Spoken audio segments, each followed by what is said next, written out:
Halo sahabat Ara, kenalin aku Gayatri dari Divisi Kesejahteraan Anggota GPAN Malang.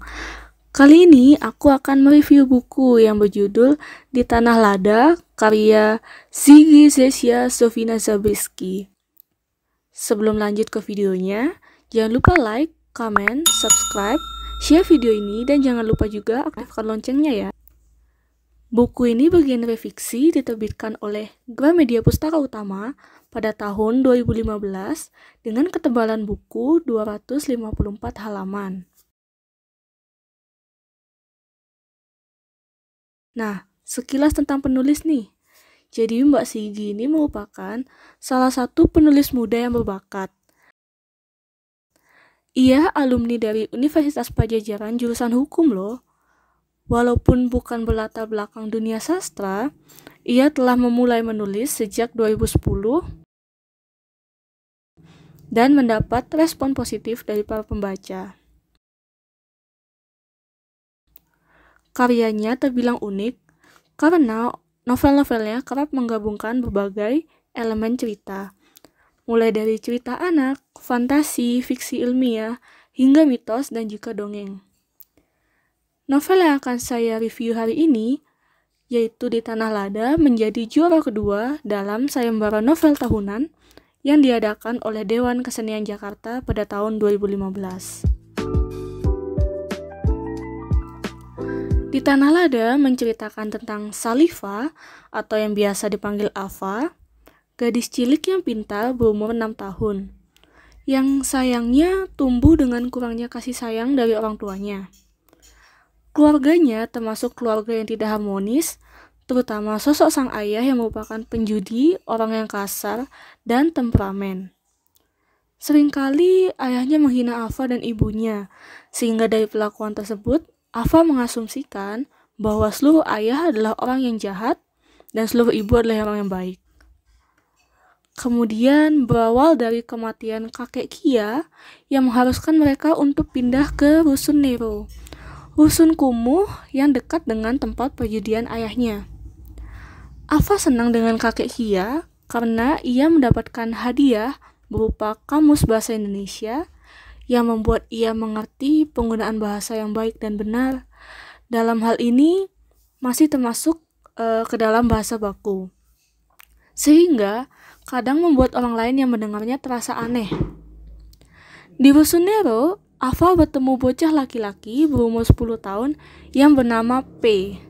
Iya, hanya P, lucu ya. Kegiatan P sehari-hari mengamen di sudut ibu kota Jakarta yang kemana-mana selalu membawa gitar. Ava bertemu P di salah satu warung makan ketika Ava tidak tahu caranya makan ayam goreng. P tergerak hatinya untuk membantu menyuapinya. Kehidupan keluarga P juga sama dengan Ava, yang bahkan lebih parah. Selain ia selalu mendapatkan perlakuan yang tidak baik dari ayahnya, ia juga tidak mengenali ibunya. Mengalami nasib yang sama membuat mereka menjadi cepat akrab. Sejak saat itu, mereka sering menghabiskan waktu bersama, membahas obrolan polos mengenai masa depan. Ava berkata kepada P untuk jangan menjadi ayah, karena semua ayah adalah jahat, dan menyarankan P untuk menjadi kakek saja, dan Ava ingin menjadi ibu. Namun, P mengatakan ia tidak bisa menjadi kakek jika Ava menjadi ibu. Lalu Ava berubah pikiran untuk menjadi nenek saja, seperti nenek Isma dari keturunan ibunya, karena nenek adalah figur yang baik dalam benaknya. Pembahasan seperti inilah yang menjadi keseharian mereka. Di akhir cerita, mereka bersikeras untuk pergi meninggalkan Rusun Nero dan menuju rumah nenek Isma yang setelah diceritakan Ava bahwa tempatnya sangat aman dan nyaman. Buku ini memiliki banyak kelebihan. Yang pertama, yaitu unik. Kenapa? Buku ini menggunakan sudut pandang dari seorang anak kecil yang termasuk masih polos, yang membuat kita tahu bagaimana sih cara pikir anak usia 6 tahun. Yang kedua, alur cerita dan petualangan dalam buku ini termasuk sederhana, namun disajikan dengan sangat menarik dan seru. Dan yang ketiga, Tentunya setiap buku menyampaikan pesan moral tertentu. Sama halnya dengan buku ini yang mengangkat tema keluarga, dan kita jadi tahu bagaimana sih caranya mengambil langkah yang tepat ketika menghadapi suatu permasalahan dalam keluarga, terutama ketika masih ada anak kecil dalam keluarga tersebut. Namun, bukan berarti buku ini tidak memiliki kekurangan. Adapun kekurangan buku ini yaitu yang pertama, karena mengambil sudut pandang dari seorang anak kecil yang minim akan pengetahuan, kita akan sering menemukan padanan kata yang terasa asing di telinga dan terasa meracau. Namanya juga anak-anak ya kan? Nah, yang kadang sulit untuk kita pahami. Dan yang kedua, banyak aksi yang menurut saya di luar nalar untuk seukuran anak kecil umur 6 dan 10 tahun. Dan yang ketiga, ending yang menurut saya kurang memuaskan dan bikin gregetan. Kayak gimana sih endingnya? Penasaran kan?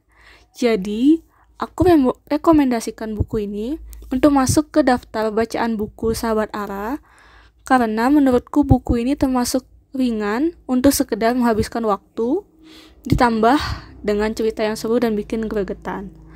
Buku ini juga bisa dibaca untuk seluruh kalangan loh. Apalagi bagi yang tertarik dengan anak kecil, tidak salahnya untuk membaca buku ini. Jadi kayaknya sekian review buku kali ini ya. Jadi semoga review ini bisa membuat sahabat Ara penasaran untuk membaca bukunya lebih lanjut. Serta nantikan review-review buku selanjutnya ya. Oke, aku Gayatri, see you. Salam literasi.